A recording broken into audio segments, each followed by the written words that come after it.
Hey guys, so we're going to try part 2. This is the third or fourth time I've recorded it. I tried recording it a couple times last night and I had lots of baby distractions and yeah, so we're just going to try to record it again. The baby's asleep, so I'm having to hide in my room, so sorry if I'm talking a little quiet or if well, that I'm sitting in bed. So anyways, geez. I left off the last video with when we got our email to go out for the medical and psych screening. Now, I wasn't really concerned about the medical screening because I felt like I knew I was healthy. But we went out there. The husband had to go too. They test him as well. We did a blood test, a urine test, and then I had to have an ultrasound. And the ultrasound was just sort of to take a peek at my uterus and my all of my sort of female internal parts to make sure everything was healthy.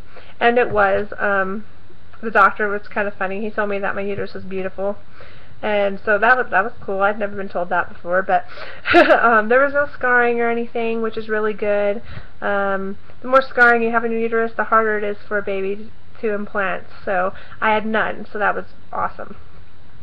After that, I'll have to be honest, I actually don't remember if I went to the agency first and met them or if I did the medical clearance first. I kind of spaced, but I want to say I did the medical clearance first. Anyways, after I went to the agency, we met everybody, and that was probably one of the biggest selling points to me. I mean, obviously I was already going to go with the agency, but when I say selling points, I should say that it was more, that was what made me like so grateful that I chose to go with this agency, and that it's definitely an agency that I would recommend to everybody.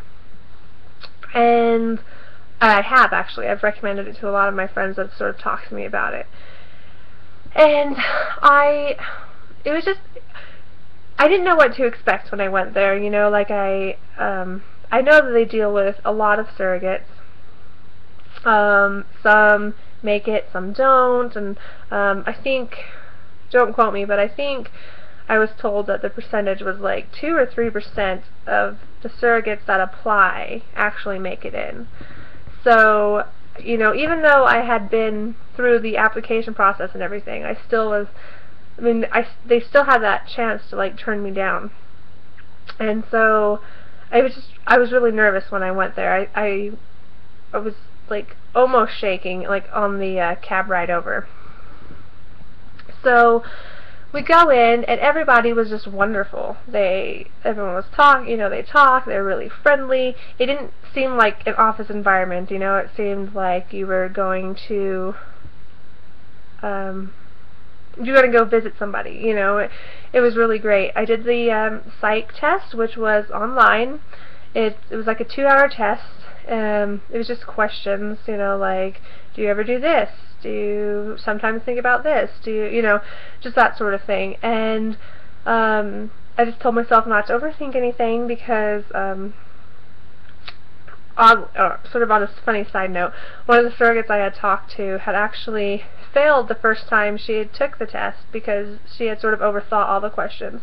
So I was just telling myself, like, don't do that, you know, don't overthink, and you'll be okay. So I got through it, and then I was called in to see the psychiatrist, and she's also like a co-owner of the agency. And again, I was really, really nervous, like meeting one of the owners, you know.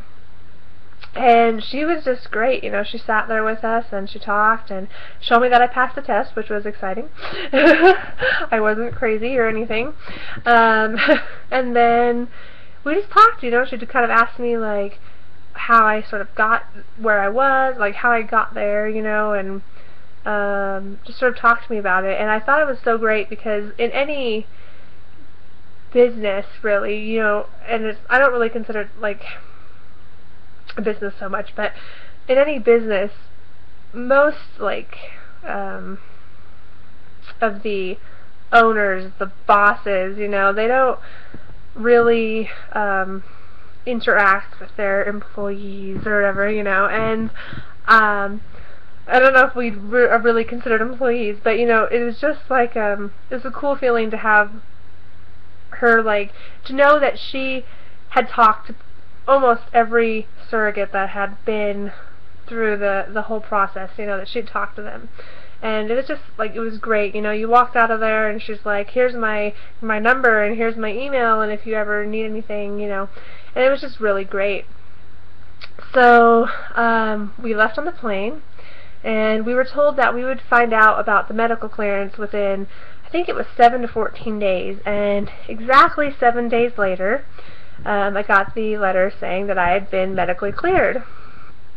So that was so exciting because I knew I had the Psych clearance because she had told me, and I was pretty sure I was going to be medically cleared, but it was still good to hear the word. So we got cleared, and I was talking to a few of the surrogates from the agency, and some of them had received their profile like the same day they got cleared.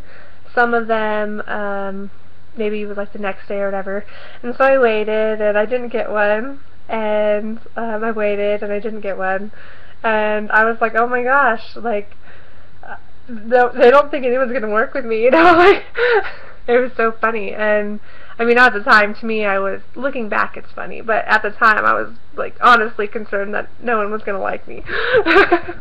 And finally, it was probably about a week after my medical clearance, I had got a letter from sort of my coordinator at the agency at the time, and she told me that they had a couple in mind for me, but they were making sure that all the legal, between the two states or whatever, would especially my state's horrible, would work out.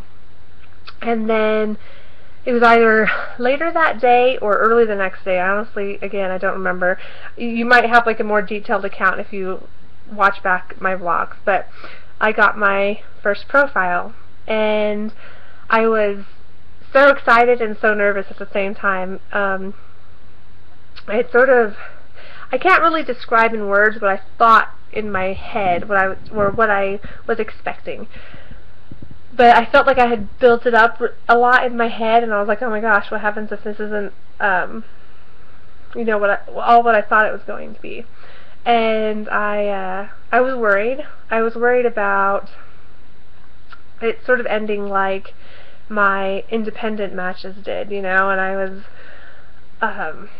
was worried about it, you know, with an independent match, you don't know really if they're telling you the full story or anything, you know, and even though I'd been told that the agency sort of like took care of that and made sure everything was, you know, legitimate or whatever, I was still worried about it. It was just something I just couldn't get over. So anyways, I opened it up, and there's two parts of the profile that I got, and I'm sure that most surrogates get the same thing, all of them, you know, but there was a questionnaire which was very similar to the one I had filled out when I had first got with Growing Generations, and that was a just sort of like, how, for me it was like, how many babies will you carry, will you agree to this, will you agree to that, and for them it was the same questions except backwards, you know, like how many babies would you want your surrogate to carry, and that sort of thing, you know, if you got quads, would you keep quads or would you want to reduce them, and if you did want to reduce them, how many to, and just stuff like that. So I read that, and I was fine with all that, but I don't know why I was expecting this, because it is a questionnaire, so you can't put like a lot of personality into it, but for some reason in my head I was like, wow, there's like not a lot of personality into this, you know, and I was like, you know, and it kind of worried me, and then I was like, well, I'm sure my questionnaire didn't like burst with personality either, you know, yes or no questions are kind of hard to get that into. So, enter the profile.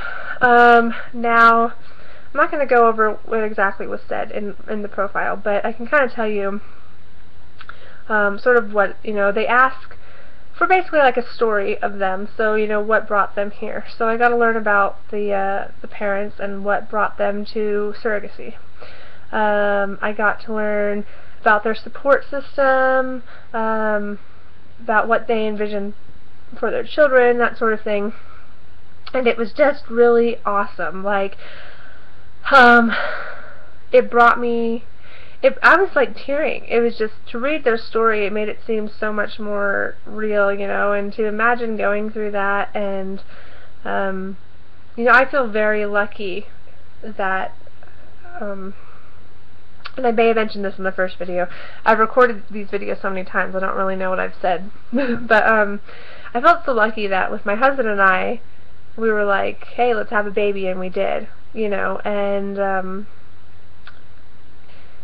it just, to see someone that had tried so hard for so long, you know, in that particular profile, I mean, they had been trying for a while. Oh, like ridiculous, a while. And I just can't even imagine that. So after I read all that, I knew kind of what I was thinking, but I didn't want to say anything. So I waited till my husband got home, and I made him read the profile. And he agreed with me that we both really liked them, or what we could see from them, and, you know, the little stack of paper that we had printed off, you know. And so I emailed that same day, and I said that I would love to get the chance to meet them. So then came the waiting time to see if they liked me back.